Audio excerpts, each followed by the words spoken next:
A passenger plane is obliterated in the California hills. There were no wings, no fuselage. There was no tail section. There were no aircraft seats. Hardened steel is ripped to pieces. This was the worst damage I've ever seen. The wreckage paints a grim picture of the final moments of Pacific Southwest Airlines Flight 1771.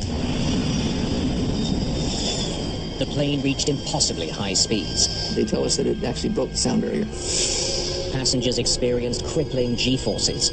We assessed the impact forces around 5,000 Gs. It would have been a horrifying experience, the final few seconds of their lives. Whatever brought down Flight 1771, investigators are certain of one thing. It was not an accident.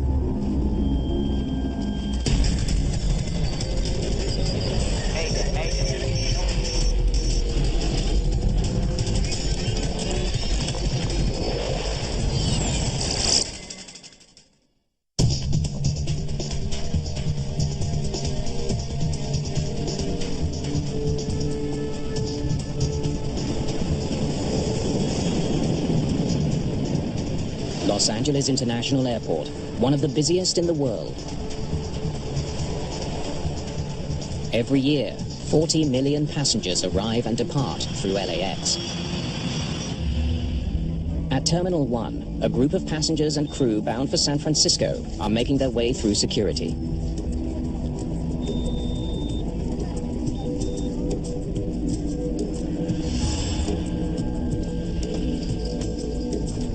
A short while later, they board Pacific Southwest Airlines Flight 1771. Pacific Southwest really was what we call a large regional airline at the time. Maybe set me out of the Scotch on your way back? They had service in about 30 cities all over, mostly the western part of the United States. The flight from Los Angeles to San Francisco is one of the most popular routes at Pacific Southwest, also known as PSA. Among the 38 passengers are several PSA employees, including the airline's chief pilot. It's very common for airline employees to commute between cities for work, and so people would take a bus to work. Many airline employees take a plane to work. Captain Greg Lindemood has been flying with PSA for 14 years. The father of 3 is also a decorated combat veteran. Brakes. Brakes set. Flaps up. Spoilers retract. First Officer James Nunn only joined the airline the previous spring. He's also logged thousands of hours in the cockpit. Thrust levers.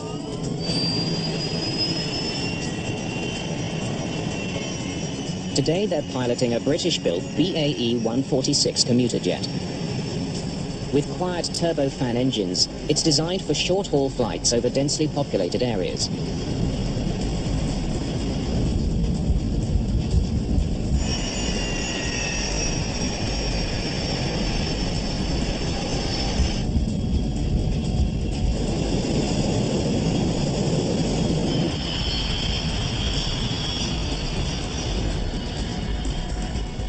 The flight to San Francisco will take just over an hour. So do you know what you're getting boys for Christmas? Well, it's going to be Nintendo, and with what it costs, I think they can both share it. Anything to drink, guys? I'm fine, thanks. Okay, just holler if you change your mind.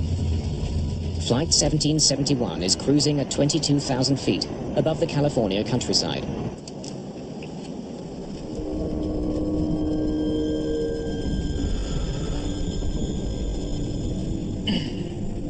Can you ask him how it's been? Just over halfway through the flight, Captain Lindemood worries about the mild turbulence. Center, PSA 1771. Any reports on the ride ahead? We've had a little continuous light chop. PSA, this is Rocky Mountain Center. It's not too bad. Oh my God, that was a gun. Yeah. The crew now has a much bigger problem on its hands. Squawk 77. We've had a gun fired on board the aircraft. You want to go to Monterey? Could you make it, sir? Moments later, Flight 1771 falls into a steep dive. Witnesses caught a brief glimpse of the aircraft as it was plummeting down from the sky. It was going at a high rate of speed. Looked like a dart just diving to the ground.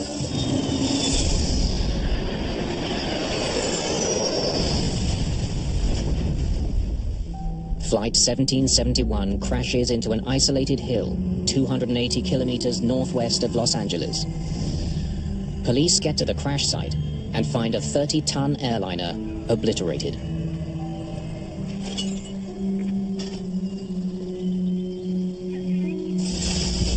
There were no wings, there were no fuselage, there was no tail section, there were no aircraft seats, there was just papers everywhere. And the strong smell of aviation fuel. It doesn't take long for Sheriff Steve Boltz to reach a grim conclusion. No one has survived the crash. We're making a frantic search throughout this remote cow pasture looking for survivors, and we can't even find deceased human beings, much less human beings that had survived. Most catastrophic aircraft accidents happen on takeoff or landing. A shallow impact angle can sometimes leave large sections of the plane intact, giving passengers and crew a chance at survival. The 43 people aboard Flight 1771 had no chance at all. This is one of the worst air disasters in California history. Come on up here, guys. The day after the crash, investigators from both the National Transportation Safety Board and the FBI are on the scene. You ever seen anything like this? It's gonna be a long day, guys. We knew that gunshots had been heard by the air traffic controllers. Squad 77, we've had a gun fired on board the aircraft. If the reports of gunshots were accurate, then I realized immediately that we had crime aboard an aircraft, for which the FBI had primary jurisdiction. But the reports may not be accurate. The pilots and controllers may have been mistaken. Even though speculation about the gunman's identity is widespread, it's up to the NTSB to determine exactly what happened on Flight 1771. One of the things you have to avoid in accident investigation is preconceived notions. For example, most of us never turn on the radio, never watch television on the way to the scene, because even though you might not consciously be aware of it, you can get front-loaded with information, and when you get there, you may subconsciously start looking for things to substantiate that background. So you try to arrive on scene with a totally objective view of what's going on. While NTSB investigators try to determine the cause of the crash, law enforcement agents have questions of their own. And it's establishing who had motive, establishing who had access, establishing who was the intended victim. Right there. There should be somewhere right in there. The FBI is searching for evidence of a crime. The NTSB for clues about the crash. If they can recover the black boxes, they may find both. With the total destruction of the aircraft, I mean, you had limited amounts of information that you could gather from the wreckage. At this point, the most important thing is to get the cockpit voice recorder and get away from the speculation and see what the cockpit voice recorder tells us factually. The flight recorders tell the tale of what happens to the aircraft. They're very important in reconstructing the events that brought the airplane down. The impact comes in this way. Right to the tail. There should be somewhere in here.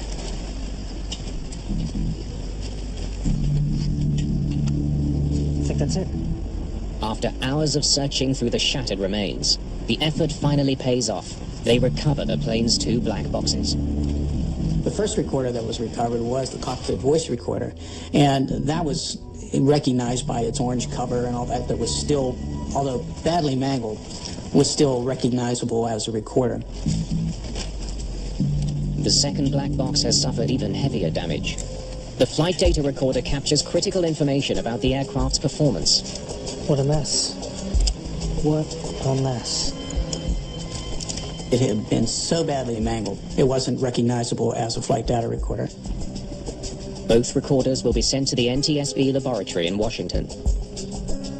It is far from certain whether the data they hold can be successfully retrieved. Without it, investigators may never know what happened on Flight 1771. That's about the first thing you do when you get on scene, find the cockpit voice recorder. You can't overemphasize how important that was in this case, because we had no airframe left to work with, and we really had no wreckage in the normal sense of the word.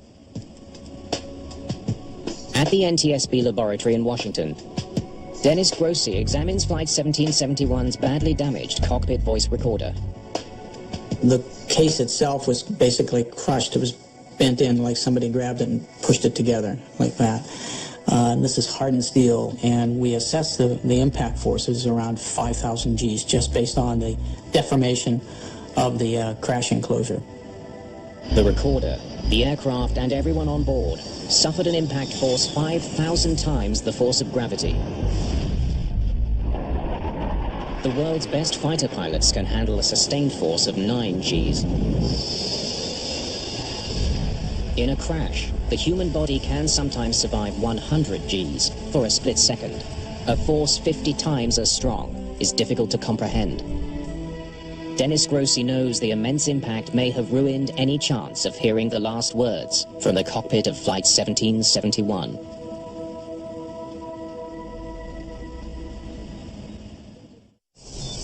No crash investigation is routine, but among the jigsaw puzzle of pieces from Flight 1771, investigators are looking for something very different, perhaps a gun.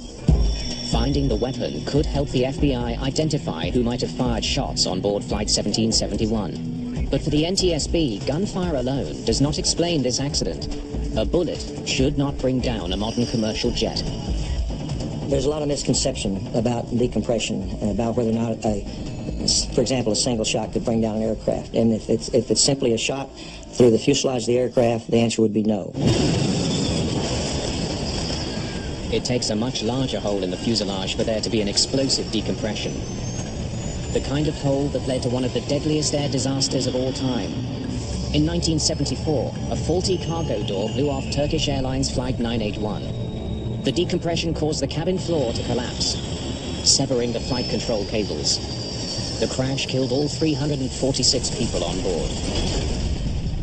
The aircraft would normally not come down just from a bullet hole with no other implications. It just wouldn't be enough to cause an explosive decompression, which is what you almost have to bring the aircraft down.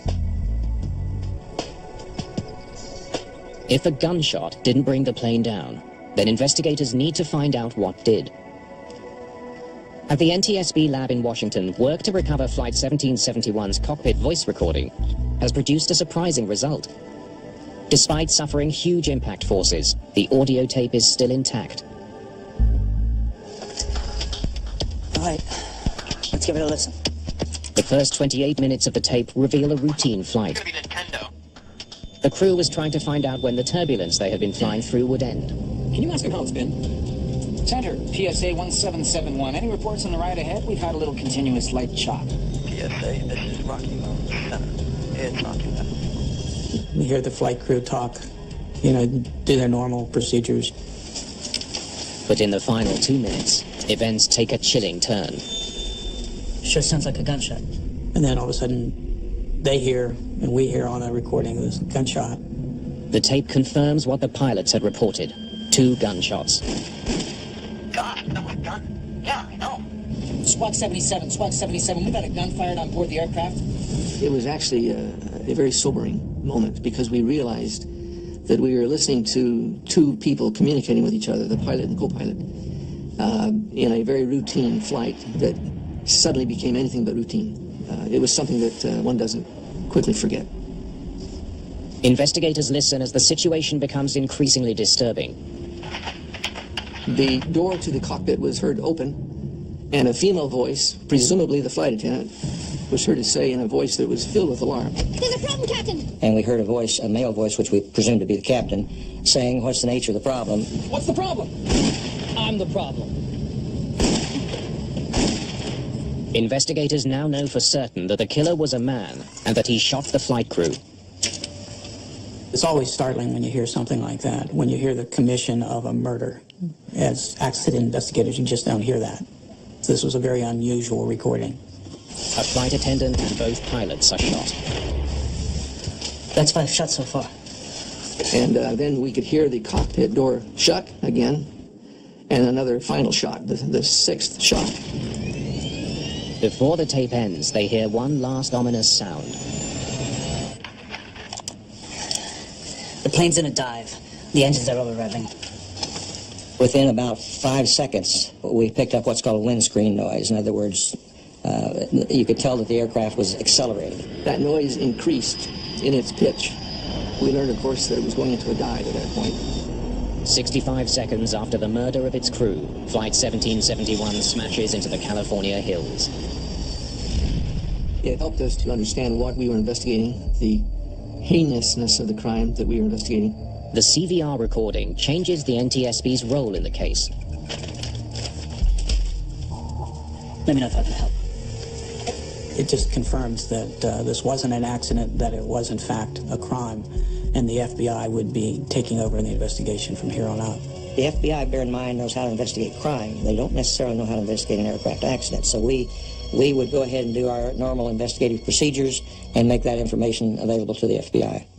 The FBI is investigating a murder, but solving it is now just one of their priorities. I'm the problem. The CVR recording has highlighted another pressing issue. Somehow, someone managed to get a gun on that plane.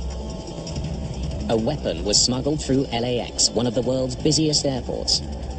Investigators wonder how the shooter managed to evade airport security. Let's find out how that guy got on the plane, all right? If the FBI can't find answers soon, more lives could be at risk. 2 days after the downing of Flight 1771, investigators are still combing through the wreckage for a piece of evidence rarely found at a crash site. A murder weapon. That's a hydraulic line, probably from the main gear. The search for the gun was very frustrating because we knew that played a major role in what had happened. We needed to know for sure that the gun was there. I mean, it's a supposition, pretty good supposition that there is a gun involved. We weren't sure that we would succeed because the field of debris was so wide and the impact had reduced the airplanes into so many small pieces. While the search for the gun continues in California, NTSB investigators in Washington try to determine what caused Flight 1771 to go into a sudden dive after the crew was shot. Dennis Grossi believes the answer may lie in the shattered remains of the FDR, the flight data recorder. The internal magazine that held the tape was the only part that was actually recovered. The rest was not recovered. Worse still, almost all the tape that records data is gone, torn from the machine when it slammed into the ground. This was the worst damage I've ever seen. Grossi examines a critical part of the recorder, the tape heads that lay down data onto the magnetic tape. He finds a tiny piece of recording tape has survived. The magazine didn't survive, and the tape itself was destroyed, except for about a 6 to 8 inch piece of tape that ran around the recording heads and the capstan. With such a short piece of tape, it's doubtful there will be any useful information on it at all. We worked real hard at trying to get all the data that we could off of that little piece of tape. Investigators in California finally find what they've been hunting for. The barrel of a gun. The gun was found by one of the FBI agents pretty much in the middle of where the aircraft impacted. We were very, very fortunate when we found the gun. It was an unbelievable stroke of luck. It's not just any gun. It's a .44 caliber Magnum. A .44 Magnum was considered the most powerful handgun that you can have. But the barrel alone isn't enough. They need the rest of the weapon.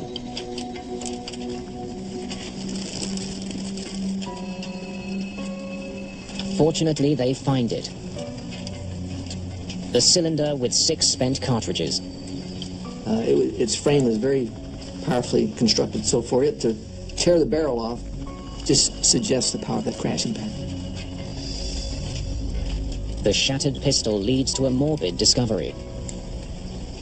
When we found what was left of the gun, there was a portion of the finger between the trigger and the trigger guard. That went back to the FBI lab in Quantico, Virginia. Lab analysis may help solve a mystery that hangs over the entire investigation. The FBI has a weapon, a crime scene, and 42 murder victims. What's missing is proof of the identity of the 43rd person on board, the killer. We, in our investigation today here at the site, have located a weapon, and that weapon is going to be examined, and of course any connection between it and the crime will be more fully developed. We needed to determine a motive for why someone would do such a thing. Somebody would have had to fire those gunshots, and there had to be a reason for it. It's part of the seat, part of the frame. Really, as far as the investigation on scene, it's totally NTSB, as far as the kick in the tin, if you will. But we were able to answer questions that might arise from the FBI investigators on scene. As I say, they don't have the expertise to know what to look for, but from the criminal aspects of it, they certainly know what to ask about. Part of a frame. At the crash site, the NTSB has recovered a piece of wreckage that could help explain what happened on Flight 1771. A fragment of a passenger seat. We actually found a seat that had a bullet hole in it. If they can determine exactly where the seat was located, then PSA's passenger seating records could give investigators the name of another one of the victims shot before the plane went down.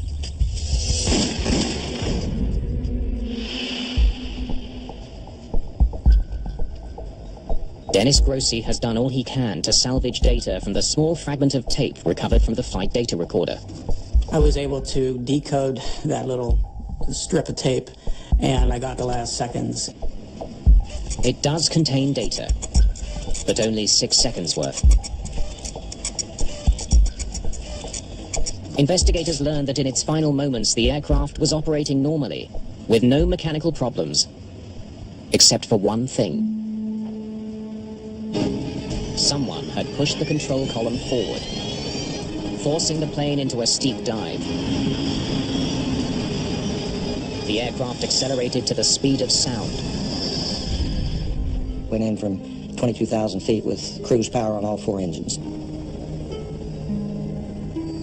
Investigators now understand why only very small pieces of wreckage were found at the crash site. When the aircraft hit at such a high speed, it impacted and basically compressed the Earth, and then it released and it blew everything back out of the hole. The heavy impact propelled some debris straight back into the air before it could be singed by the explosion. All the light material, all of the paper on the aircraft, any the insulation material on the aircraft, all that light stuff got blown up into the air, and then the wind carried it for, I believe, miles. The fact that the plane was forced into a dive explains why PSA 1771 crashed so quickly. It also adds even greater urgency to the FBI investigation. Since it was almost certainly the killer's hand on the controls, this is now the worst mass murder in California history. But investigators still don't have enough evidence to be certain who the killer was, nor who he was trying to kill. Was it the work of a madman who wanted to commit mass murder? Or did the killer target one particular passenger and coldly sacrifice everyone else on board?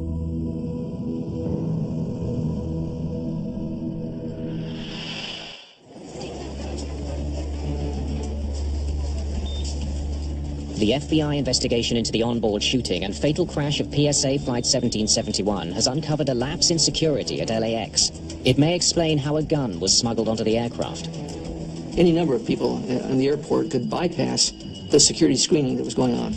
Agent Bretzing learns that airline employees with valid identification are allowed to bypass security at LAX. What they had set up is a bypass for crew members and airport employees, actually anybody that had the proper badge. You would show your badge and they would allow you to bypass both the metal detector and the X-ray unit. It was a big loophole. Bretzing knows the killer was a man, and from Flight 1771's passenger manifest, he can see that there were 4 male passengers who worked for either Pacific Southwest or its parent airline, US Air.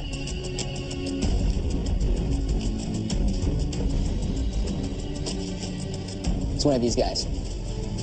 We suppose that he did in fact bypass security, carrying the weapon.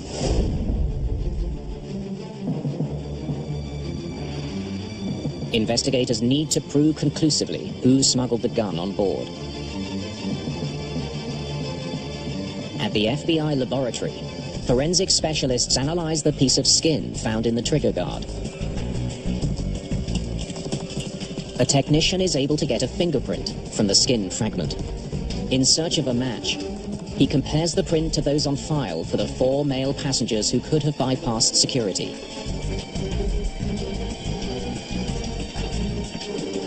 And he finds a match. There was enough of the forefinger that they were able to peel open and then match it. Just days after the crash that claimed 43 lives, the FBI has positively identified their killer.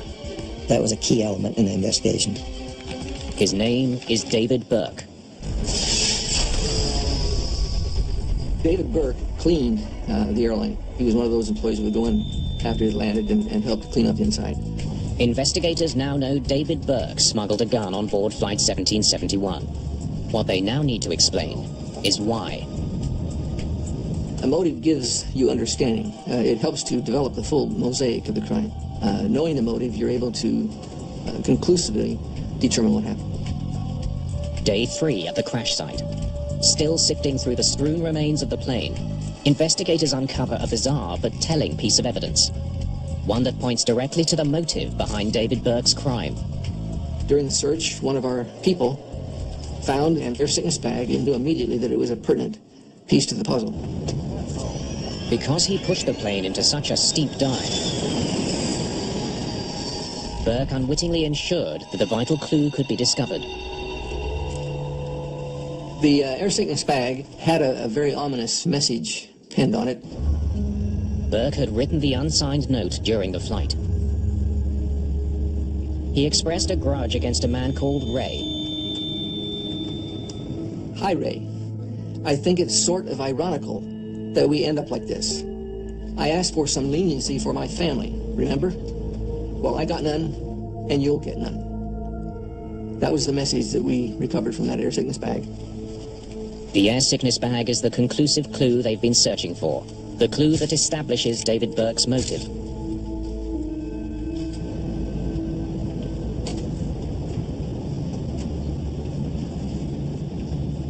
The Ray in the note is identified as airline station manager Ray Thompson.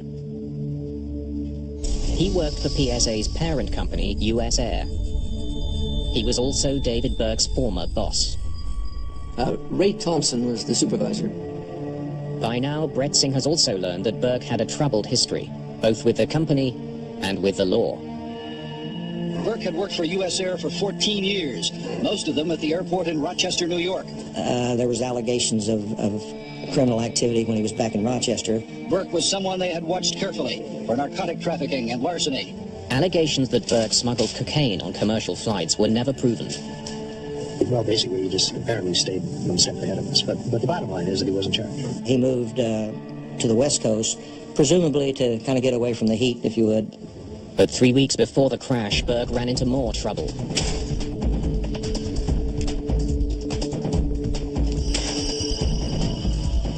He was fired from the company after being caught on tape helping himself to the in-flight bar proceeds. He had stolen some money from the fund that the flight attendants use when they're making change, and he had stolen what amounted to $69. And this was the straw that broke the camel's back. 3 weeks after being fired, Burke was given an opportunity to appeal. Mr. Burke had been terminated several weeks prior to the flight.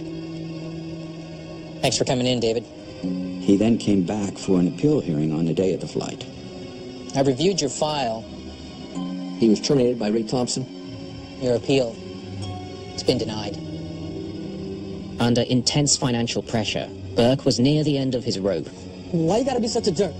That termination interview was not a placid one. My decision's final, Mr. Burke. Thank you very much. As he left Thompson's office, Burke made a remark that hinted at plans for revenge. The secretary had said, David, I hope you have a nice day. And David Burke, the suspect, paused at the door, turned to her and said, Oh, I plan to have a very nice day. When he was fired, he still had his credentials. You gotta remember, this was 1987. Security was a lot different than it is now. You got there? Investigators now know that in the days leading up to the crash, David Burke went from a grieved ex-employee to a man coldly planning murder. Now they need to find out all they can about his movements on the day of the crash. What can you tell me about David Burke? After his meeting with Thompson, he went to his locker, possibly to get the gun. But he went to his locker the day of that flight, prior to the flight. Whether he retrieved his gun from the locker or not, we are not sure. Instead of returning to the office, Burke decided to buy a ticket for Flight 1771, a flight he knew Ray Thompson would be on. Ray Thompson lived in San Francisco, and he flew regularly on that flight to return to San Francisco at the end of the day. It was common knowledge among the employees that Ray Thompson would be on that flight. Why Burke opted to kill so many others along with his former boss is a question that defies rational explanation. The average person certainly would not act with the rage and the vengeance that had to consume David Burke prior to this act. One can only imagine that there must have been something else wrong with David Burke. He just decided to take it out as an act of revenge against the company. I don't know that there's any other motivation that we can come up with. It's clear Burke's attack on Flight 1771 was meticulously planned. But exactly how events unfolded once his rampage began is still uncertain.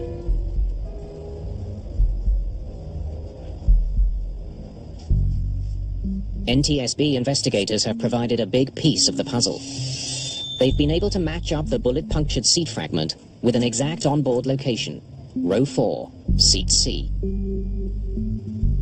Records show that on Flight 1771, that seat was unoccupied. But the seat directly in front of that empty seat was occupied by Ray Thompson. The finding points to the sheer power of Burke's .44 caliber handgun. His first 2 shots pierced not 1, but 2 Airlines seats. The bullet hole would have been made as the bullet passed through Ray Thompson and then entered that seat and left a bullet hole there. They now know that Burke shot at least 4 people during his rage-filled assault on Flight 1771. Ray Thompson and 3 crew members. That accounts for 5 shots. But investigators heard 6 shots on the tape. They must account for them all. The gunshot sounds were picked up by a microphone in the cockpit. By comparing the sound pattern of each shot, investigators can determine if they were fired in the cockpit or the passenger cabin. The shots that were fired in the plane, not in the cockpit, but in the plane, were distinct but muffled. Other shots were louder and clearer, indicating they were fired closer to the CVR microphone. The shots that were fired in the cockpit were very loud. We had 3 shots that were fired outside the cockpit and 3 shots that were fired inside the cockpit. Investigators don't know who was shot with the final bullet, just that it was fired in the cabin. It's enough for them to finally piece together a picture of the horrific final moments on board PSA 1771.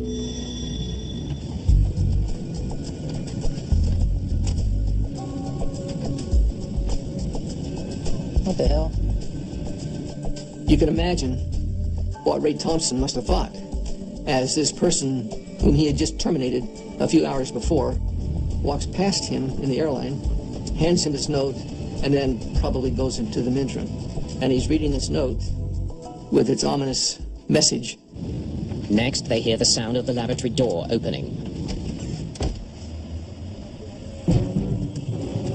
So we're assuming that he handed Ray the note, went into the restroom, where he took out the gun, came back out, we heard the door close again just before the shots.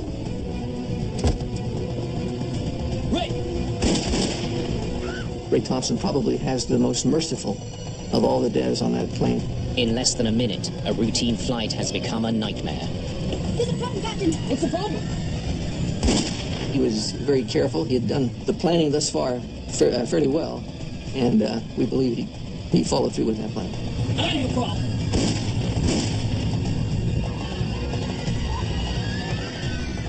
It wouldn't take much knowledge or experience on a passenger part to know that they were in deep, deep trouble. There's a problem, Captain.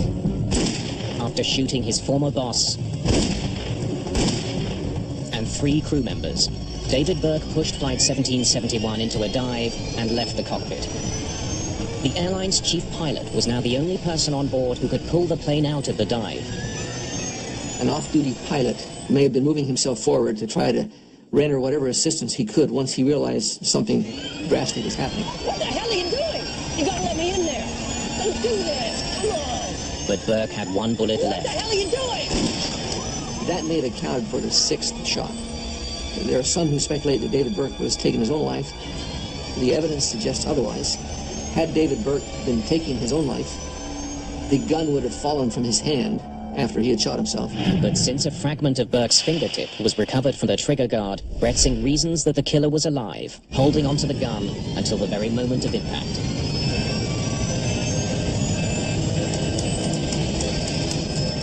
Alarms were sounding in the cockpit. There was increased noise of the plane plummeting. Then just before impact, it became silent. They tell us that it actually broke the sound barrier. Of course, it would have been a horrifying experience, the final few seconds of their life.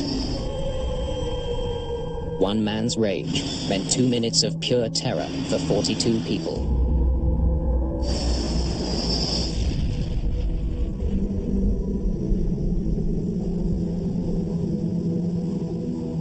The FBI believes one man was responsible for the crash of PSA Flight 1771 in the hills of San Luis Obispo County, in which all 43 on board were killed. With all of the evidence that we have recovered here, that we would have more than sufficient to charge David Burke with the violation of the air piracy statute.